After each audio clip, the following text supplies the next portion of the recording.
ہم اپنی محبت کا یوں اعلان کریں گے میلا آج بھی اپنے بچوں کو اسلاف کے طریقے پہ پالتی تو آج ان میں سے بھی کوئی غلام غوث پیدا ہوتا، کوئی غلام خواجہ پیدا ہوتا، صرف نام کا نہیں بلکہ کام کا پیدا ہوتا۔ لیکن حالات بدل گئے ہیں، نظریات بدل گئے ہیں۔ تأمرون بالمعروف وتنہون عن المنکر پہ ہم نے عمل کرنا چھوڑ دیا ہے، ہم نے برائیوں سے روکنا چھوڑ دیا ہے، ہم نے نیکیوں کا حکم کرنا چھوڑ دیا ہے۔ اور ہم یہ کریں گے کیسے جبکہ ہمیں خود بھی نہیں معلوم کہ نیکیاں کسے کہتے ہیں، برائیاں کسے کہتے ہیں، حرام کیا ہے، حلال کیا ہے، جائز کیا ہے، ناجائز کیا ہے۔ آج تو ہر کوئی ہر کام ثواب سمجھ کے کر رہا ہے، آج تو ہر کوئی ہر کام اجر سمجھ کے کر رہا ہے۔ اے لوگوں ایسا نہیں ہے، تمہیں سمجھنا پڑے گا، تمہیں یہ باتیں سمجھنی پڑے گی، تمہیں دین سمجھنا پڑے گا، تمہیں معمولات کے عمل کرنا پڑے گا، اسلام کے جو معمولات ہیں اسے دیکھنا پڑے گا۔ اور نبی کی بارگاہ میں دیکھو کیسی کیسی قربانیاں دی ہیں اس دین کے لیے۔ اس وقت کی مائیں نے آج ہماری ماں کو اپنے بچے کی قربانی نہیں پیش ہو رہی ہے، یہ خون کی قربانی نہیں ہے، بس یہ اپنے بچوں کی قربانی اس طریقے سے پیش کرو کہ اپنے بچے کو اللہ کا سچا بندہ بنا دو، اپنے بچے کو قرآن کا قاری بنا دو، اپنے بچے کو اسلام کا سپاہی بنا دو۔ آؤ دیکھو نبی کی بارگاہ میں جنگ کا اعلان ہوا ہے۔ ایک عورت اکثر نبی کے دور میں ایک عورت ایک صحابیہ رونے لگی، ان کے بچے ابھی اس جوانی تک نہیں پہنچے تھے کہ میدان جنگ میں جا سکے۔ جب ماں کو روتا دیکھا نا، ان کے 2 بچے تھے، کہنے لگے آ کر والدہ کیا بات ہے آپ رو رہی ہے؟ کہا بیٹا میں اس لیے رو رہی ہوں کہ آج جنگ میں جانے کا وقت ہے، لیکن میرے پاس کوئی نہیں ہے کہ میں اسے نبی کے حوالے کر سکوں جو اسلام کی آبیاری کے لیے، اسلام کے پرچم کو بلند کرنے کے لیے کفار کے سینے پہ جا کر نیزہ بازی کر سکے، تلوار زنی کر سکے۔ اور ایسے میرے پاس کوئی نہیں ہے، تیرا باپ نہیں ہے کہ میں اسے بھیج سکوں، وہ تو شہید ہو گیا۔ میرے آنکھوں سے آنسو اس لیے ہے کہ آج کاش تم جوانی کی اس تحلیل میں پہنچے ہوتے کہ تمہارے یہاں حاضری ہو جاتی، تمہیں فوج میں لے لیا جاتا تو میں تمہیں لے کر نبی کی بارگاہ میں پہنچ جاتی۔ اللہ اکبر۔ ماں کا یہ رونا دیکھ کر دونوں بھائی گھر کے اندر جاتے ہیں اور مشورہ کرتے ہیں چلو بھائی ہمارے اندر تو طاقت ہے، ہم تو تلواریں چلا لیتے ہیں، ہم تو نیزہ بازی کر لیتے ہیں، چلو نبی کی بارگاہ میں چلتے ہیں۔ ماں سے آ کر کہتے ہیں امی جان مجھے لے چلیے، ہم جنگ کے قابل ہیں۔ اللہ اکبر۔ آج مائیں نماز پڑھنے کے لیے نہیں بھیج پا رہی ہے، صبح فجر میں جگہ نہیں رہی ہے کہ کہیں ایسا نہ ہو کہ بیٹے کے اندر سستی آ جائے اور یہ دن بھر سوتے رہ جائے۔ اللہ اکبر۔ آؤ دیکھو اس زمانے کی باتیں سنا رہا ہوں، ان کی قربانیاں ہیں جو ہم نے اسلام پایا ہے، ان کی قربانیاں ہیں جو ہم نے قرآن پایا ہے، ان کی قربانیاں ہیں جو ہم ایک اللہ کی عبادت کر رہے ہیں، ان کی قربانیاں ہیں جو ہم حق حلال اور حرام کے اندر تمیز یہ علماء ہمارے سامنے کر کے بتا رہے ہیں۔ آؤ دیکھو وہ ماں اپنے بچوں کو لے کر پہنچتی ہے اور کہتی ہے نبی کی بارگاہ میں عرض کرتی ہے یا رسول اللہ یہ میرے بچے ہیں، یہ جوان ہے، جوان کہتی گبرو جوان ہے، اسے قبول کر لیجئے۔ نبی نے دیکھا تو دیکھنے کے بعد کہا نا یہ تو چھوٹے لگ رہے ہیں، یہ جنگ میں جانے کے قابل نہیں ہے، لے جا اسے اور تیار کر۔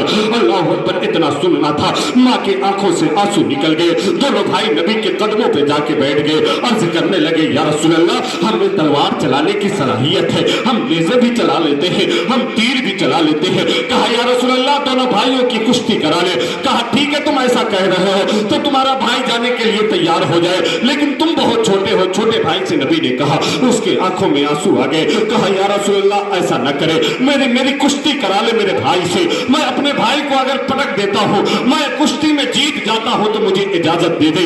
اللہ اکبر۔ نبی نے ارشاد فرمایا تھا کہ جا کشتی کر لو۔ سامنے کشتی ہونے لگی، چھوٹے بھائی نے بڑے بھائی سے کہا تھا بھائی تیرے پاس طاقت بہت ہے، تیرے بازوؤں میں قوت بہت ہے، مجھے معلوم ہے میں تجھے پٹک نہیں پاؤں گا، مجھے معلوم ہے میں تجھے زیر نہیں کر پاؤں گا، مجھے معلوم ہے میں تجھے گرا نہیں پاؤں گا، لیکن ماں کے آنسوؤں کو دیکھ لے، مجھے بھی جنگ سے محروم نہ کرنا، آج تھوڑی سی بس مجھے اپنی طاقت کو دکھا لینے دے، میرے طاقت کا جلوہ دکھا لینے دے۔ میں یقین میں اس بات کا اقرار کرتا ہوں کہ تم مجھ سے طاقتور ہے، لیکن آج تو اپنے آپ گر جا، میں تیرے اوپر چڑھ جاؤں گا، کشتی میں جیت جاؤں گا تاکہ میں بھی جنگ میں جا سکوں۔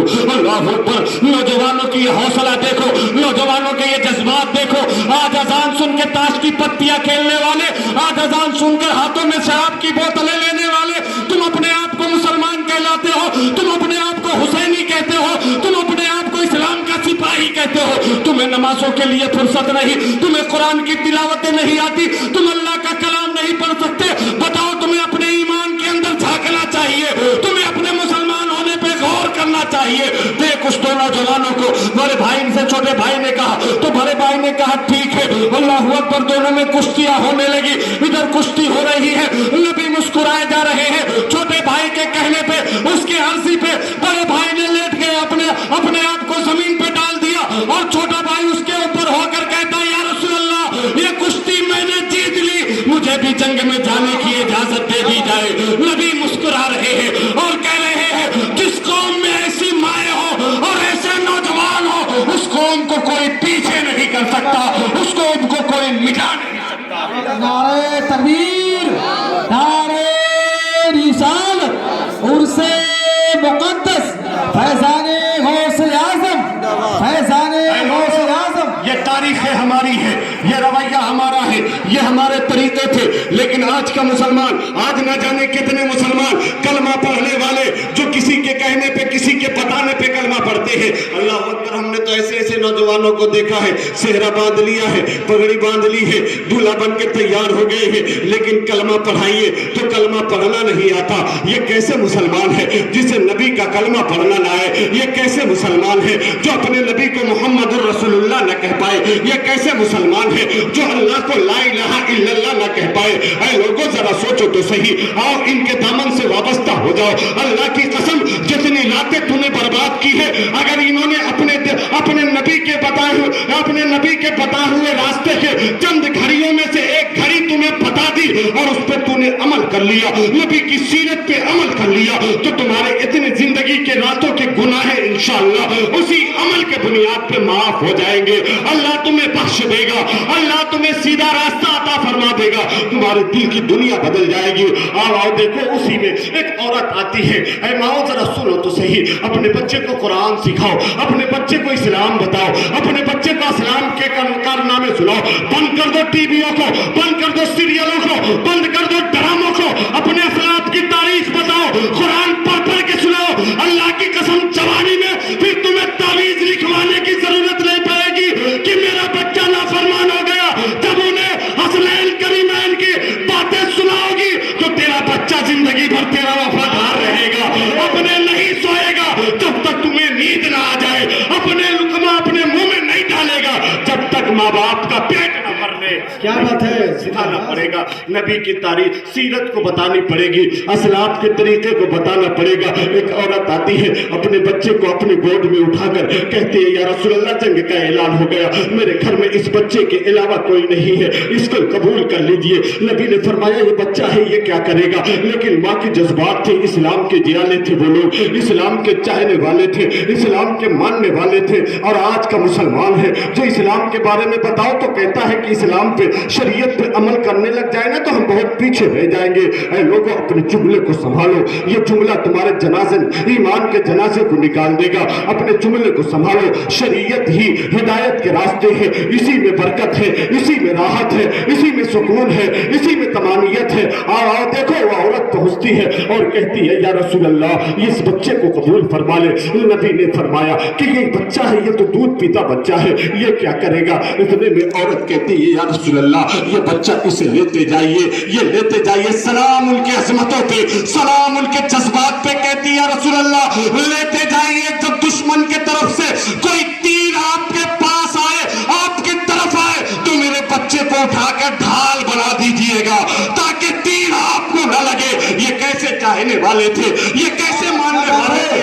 آج ہم نے نبی کے در پر درود پڑھنا نہیں معلوم, ہمیں نبی پہ صلاۃ و سلام پڑھنا نہیں معلوم. لوگ کہتے ہیں کہ ہم نے نماز میں تو سلام پڑھ لیا ہے, اب بار بار پڑھنے کی کیا بات ہے, ہم نے تو تحیات میں سلام پڑھ لیا ہے, اب نبی پہ اتنے سلام پڑھنے کی کیا بات ہے. کہا کیسے مسلمانوں تمہیں نبی کی تاریخ نہیں معلوم, نبی کی سیرت نہیں معلوم. اٹھتے بیٹھتے چلتے پھرتے سفر میں, حضر میں, گھر میں, باہر میں, مسجد میں, ہر جگہ نبی نے آنسو بہائے ہیں. اپنی فاطمہ کے لیے نہیں, حسنین کریمین کے لیے نہیں, علی کے لیے نہیں, اپنے گھر والوں کے لیے نہیں, بلکہ آنسو بہایا ہے تو اس امت کے کے لیے آنسو بہایا ہے, اس گنہگار امت کے لیے, اپنے غلاموں کے لیے آنسو بہایا ہے. رب حبلی امتی, اے اللہ میری امت کو بخش دے, اے اللہ میری امت کو بخش دے. اے اللہ یہ گنہگار ہے جس امت کے لیے نبی نے بے شمار مرتبہ رب کی بارگاہ میں دعا کی ہے, بخشش کی دعا کی ہے.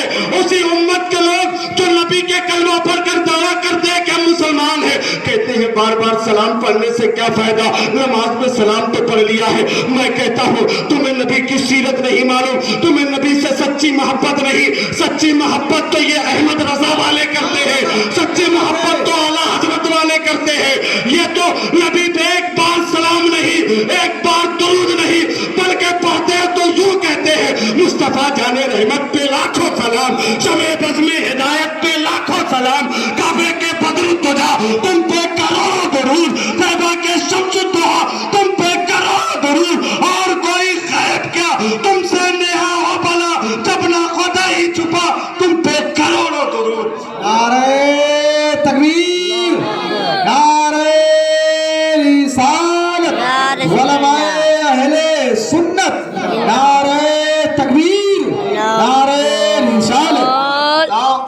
کیسی ہماری تاریخ ہے, کتنی تابناک تاریخ ہے یار. ہمارے واقعات, ہمارے اسلاف کی تاریخ ایسی, اللہ کی قسم ویڈیو بنا رہے ہیں کہ چہرہ دیکھ کر لوگ ایمان لے ہے نا, جو چھوٹے اور والے آج پر ایک بات بیٹھے بتا دوں, مولانا ذاکر صاحب عزیزی یہ بھی پیچھے کون پورا شرقیہ سے تعلق رکھتے ہیں, ہے نا. وہاں درگیش ساؤنڈ سینٹر ہے نا, وہ درگیش ساؤنڈ سینٹر ہے, اس نے ایک کلام بھی لکھا ہے نبی کی نعت میں. سرے بزم درگیش آ کر یہ کہتے ہیں عقیدت بھری شاعری لکھ رہا ہوں, میں بیٹھا ہوں نعت نبی لکھ رہا ہوں. اس سے پوچھا کہ بھائی اچھا وہاں کوئی کیسٹ بیچا کرتا تھا, کیسٹ پہلے وہ ریل والی کیسٹیں چلا کرتی تھی نا, وہ بیچا کرتا تھا. تو اس سے اگر آپ کہہ دیں کہ بھائی یہ فلاں حضرت فلاں خطیب کی تقریر آپ ہمیں لوڈ کر کے دیں, تو وہ آیت پڑھ کے کہتا تھا, کون سے, ان اللہ مع الصابرین والے موضوع, اقیم الصلاۃ والے موضوع, یا ایھا الذین آمنوا والے موضوع. اتنی اس کو جانکاری ہو گئی. تو طلباء تھے مدرسے کے جامعہ اشرفیہ کے, اس نے پوچھا کہ درگیش بھائی جب آپ اتنا سارا کچھ جانتے اسلام کے بارے میں تو آپ ایمان کیوں لے لے آتے؟ تو اس نے کہا یہ آج کے مسلمانوں کو دیکھ کر ایمان لانے کا دل لے کر. خیر اس کی قسمت کی بات ہے, لیکن یہ جملہ چپ گیا. ہماری تاریخ یہ ہے کہ لوگ چہرہ دیکھ کر, امام محمد علیہ رحمت و رضوان, امام اعظم ابو حنیفہ کے شاگرد, ان کا جنازہ جا رہا تھا, جنازہ جا رہا تھا, بڑی بھیڑ تھی. کچھ عیسائیوں نے پوچھا یہ کس کا جنازہ ہے؟ کہا مسلمانوں کے امام کا جنازہ ہے. کہا اچھا مسلمانوں کا, بہت اونچی ہوئی ہستی تھی, بہت جانکار تھے اور بڑا اچھا کردار تھا. تو انہوں نے سوچا کہ چلو تھوڑا سا ہم بھی جنازے کو کاندھا دے کر برکت حاصل کر لیں. اللہ کی قسم تاریخ گواہ ہے, آج ہمارے چہرے مکھڑے دیکھ کر لوگ ایمان اسلام کی طرف مائل نہیں ہوتے, لیکن جیسے ہی ان غیر مسلموں نے امام محمد کے جنازے کو کاندھا لگایا تو پھر جیسے ہی کاندھا لگا ان کا جنازے سے ٹچ ہوا, ان کے زبان پہ کلمہ شہادت جاری ہو گیا اور وہ کلمہ پڑھنے لگے, لا الہ الا اللہ محمد الرسول اللہ. ہماری تاریخ ایسی ہے کہ جب ہمارے اسلاف کے جنازے چلا کرتے تھے تو بھی ایمان کی دولت پاتے. کیا بات ہے, سبحان اللہ, سبحان اللہ. یہ ہماری تاریخ ہے, اور ہم نے بالکل دنیا کی تہذیب و تمدن کو سمیٹ کر اپنے گھر میں بسا لیا. پھر روتے ہیں کہ واہ کہ ہمارے گھر میں برکت نہیں ہے, ہمارا بیٹا اچھا نہیں ہے, ماں باپ اچھے ہو جائے, اللہ کی قسم زندگی سنور جائے گی, سماج اچھا ہوگا, سارے طریقے, سارے نظارے, سارے سب کچھ اچھا ہو جائے گا. یار سلام ایک دوسرے سے کیا جائے گا, ایک دوسرے سے محبت کی جائے گی. نبی کی بارگاہ میں ایک 70 سال کی بڑھیا آئی, صحابیہ عرض کرنے لگی یا رسول اللہ مجھے جانے دے جنگ میں, میں بھی جانا چاہتا ہوں. تو کیا کرے گی, تو بوڑھی ہو گئی. کہا مجھے جانے دیجیے, میں زخمیوں کی مرہم پٹی کروں گی. میں پانی پلاؤں گا. سرکار نے کہا ٹھیک ہے پھر اجازت دیتے ہوئے. اللہ اکبر. جب جنگ میں پہنچے, اب سنو, 70 سال کی بڑھیا ام عمارہ نام ہے, صحابیہ ہے رضی اللہ تعالی عنہ, پہنچی ہے جنگ کے میدان میں. جنگ پورے زور و شور پہ ہے, جنگ شباب پہ ہے, چاروں طرف تلواریں چل رہی ہے, اور یہ بھی ان کے طرف بھی کچھ کفار بڑے ہیں, تلوار چلانے لگے. تلوار جب چلانے لگے نا تو ان کی بھی تلوار نکل گئی, نیام سے باہر ہو گئی. 70 سال کی بوڑھی عورت ام عمارہ اپنی تلوار چلائے جا رہی ہے, جدھر چلا رہی ہے ادھر گردنیں کٹ رہی ہے, کہیں لاشیں گر رہی ہے, کہیں بازو کٹ رہے ہیں, کہیں ادھر لاشوں پہ لاشیں. کئی لوگوں کو مار کر گرا دیا نا تو ایک کافر کہنے لگا بھاگ جاؤ, ہم ان سے جنگ نہیں کر سکتے. کہا کیا بات ہے, کیوں کہہ رہے ہو بھاگ جاؤ؟ کہا دیکھ یہ 70 سال کی بڑھیا, ایک 70 سال کی بوڑھی عورت ام عمارہ, اس کی تلواریں کیسی چل رہی ہے. جب اس قوم کی بوڑھی عورت کی طاقت کا یہ عالم ہے تو اس قوم کے علی کا طاقت کا عالم کیا ہوگا, ان کے جذبے کا عالم کیا ہوگا, ان کی تلوار کا عالم کیا ہوگا. کیا بات ہے مفتی صاحب, واہ واہ واہ, کیا بات ہے. لوگوں ہماری تاریخ ایسے پڑھو, فلمیں نہ دکھاؤ اولادوں کو, ڈرامے نہ دکھاؤ, یہ سیریلیں نہ بتاؤ انہیں. یہ بے حیائی, یہ بے پردگی اسی لیے سماج میں آئی ہے. آج ایک جوان بیٹی, ایک مسلمان حاجی صاحب کی بیٹی, نمازی صاحب کی بیٹی مارکیٹ میں گھوم رہی ہے, نیم برہنہ جسم ہو کر جا رہی ہے, گھوم رہی ہے, اور کہہ رہی ہے, اس کا باپ شکایت کر رہا ہے کہ زمانہ بڑا خراب ہے, اب لڑکیوں کو باہر نکلنا دشوار ہے. لڑکیاں نکلتی ہیں تو لوگوں کی نظریں ان لڑکیوں کی طرف پڑتی ہیں, لوگ دیکھنے لگتے ہیں. تو میں کہتا ہوں ذرا ہوش کی ناخن لو, تمہاری لڑکی اسی طرح گئی ہے, اس کے بدن جسم اور دکھ رہے ہیں, تو دکھانے ہی گئی ہے, لوگ دیکھ رہے ہیں تو تم اسے کڑ کیوں رہے ہو, تم غصے میں کیوں آ رہے ہو. اپنے بچوں کو آزاد چھوڑنے والوں, اور آخری بات بتاتا ہوں اور تقریر ختم کرتا ہوں, ایسے نہ سوچو کہ آپ سے پوچھا نہ جائے گا. تامرون بالمعروف وتنہون عن المنکر کو چھوڑنے والوں, ایسا نہ سوچو کہ اولاد کے بارے میں نہ پوچھا جائے گا, بھائی کو بھائی کے بارے میں پوچھا جائے گا, باپ سے بیٹے کے بارے میں پوچھا جائے گا, ماں سے بیٹی کے بارے میں پوچھا جائے گا. جو جس کے ماتحت ہے نا اس سے اس کے بارے میں پوچھا جائے گا, ہر ایک سے پوچھا جائے گا. پتا تو نے اپنی بیٹی کی تربیت کیسے کی تھی, پتا تو نے اپنی بہن کی تربیت کیسے کی تھی, پتا تو نے اپنی بیٹی کی تربیت کیسے کی تھی. رب تبارک و تعالیٰ پوچھے گا اور سب سے سوال کرے گا, جواب دینا پڑے گا. آپ کہتے ہو کیا کروں, بھائی بگڑ گیا ہے, بیٹا ہے کہ بات نہیں سنتا, اور اس کی کمائی کھائے جا رہے ہیں, اس کے لائے ہوئے رقم سے فائدہ اٹھائے جا رہے ہیں, اور کہہ رہے بات نہیں سنتا. ارے جب تیری اولاد اللہ کی نافرمان ہو رہی ہے تو اپنے جذبات کا, اپنے غصے کا اظہار کر کہ خبردار جب تک تو نمازی نہ ہو جائے گا تو تیری کمائی تیرا باپ بھوکے رہ جائے گا لیکن کھائے گا نہیں, تیرے روپیوں پہ پلے گا نہیں. اگر کہتے مجھے پانی میسر نہ آئے لیکن میں تیری کمائی نہ کھاؤں گا,